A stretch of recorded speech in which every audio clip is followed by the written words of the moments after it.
BJP 148 এগিয়ে রয়েছে। আমরা যখন বাজারে যাচ্ছিলাম এসে দেখছি বিজেপি জিতে গেছে। ওখানে কাকুকে দেখো। তোমাদের গাড়িতে তো উঠে গেছি।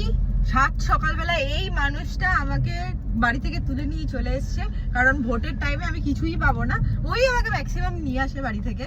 তো আপাতত আমি জানি না, বাজারে তো যাচ্ছি, এটা ছুটির দিনে না খাওয়া দাওয়া করবে, তো সেটা যেন হয়তো খোলা থাকতে পারে। ওদের বাড়িতে মানে ওর বাবা স্পেশালি খাই না কিছু মাছ ছাড়া। তো বাজারের সামনে এসে গেছি, তো চলো নামি, আপাতত দেখি কি কি মাছ পাওয়া যায়। বাজার করতে এসেছি, কিন্তু দেখো পুরো বাজার মোটামুটি খালি, তাই না শ্রাবণী? খুবই খালি। শ্রাবণী দেখো ওখানে যাচ্ছে হেঁটে হেঁটে, কোন দোকানে যাচ্ছে কে জানে। কেমন তাহলে এই মাছই কি ভাজা করবি তুই আজকে?